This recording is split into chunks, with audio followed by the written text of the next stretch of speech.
Alors, l'introduction du blanc chez Ouellet, ça s'est passé en 1988. À l'époque, j'étais ingénieur en développement de produits.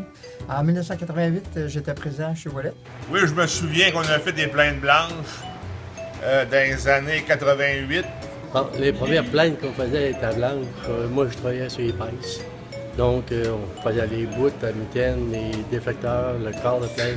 Tout était plié sur les fers de briques. Alors, au sujet de la plainte blanche, la première plainte blanche, ou la première semaine qu'on a faite, je peux vous dire que les peintres étaient Bruno Michaud et Jean-Guy Gamache, de mémoire, qui ont participé à ce premier recouvrement de peinture-là, liquide.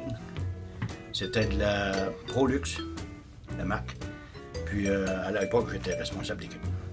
La chute d'eau avait poussé chez Boutouski. On a compris c'est pas mortier à Saint-Anne. On avait acheté la chute là, puis on l'avait monté ici, là, avec la chambre, la peinture, tout était fait main là. On peinturait en moyenne 200-225 plantes par jour. On en faisait à peu près 1000 par semaine. Parce qu'on a continué à peinturer. En faisiez-vous beaucoup? Le premier million, le deuxième million, ça se continue maintenant. Pour ce qui est des couleurs, on avait les couleurs beige vert, gris, amande vert. En tout cas, c'est une drôle de couleur. C'était amande. Amande, pas beau.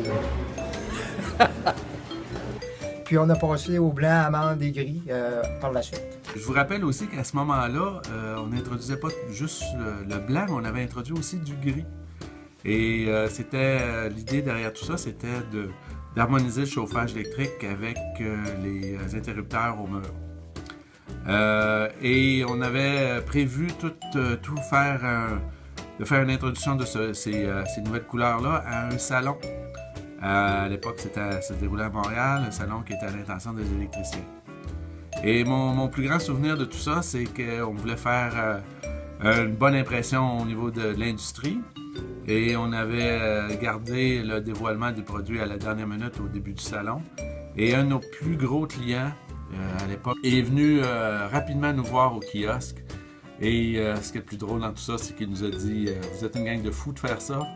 Ça va tripler nos inventaires. Ça va faire en sorte qu'on va être moins efficace. Et ça va faire une nuisance dans l'industrie. » Finalement,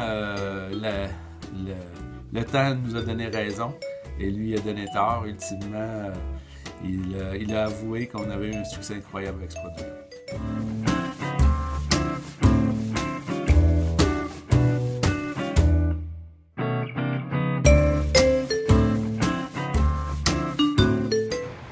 Merci.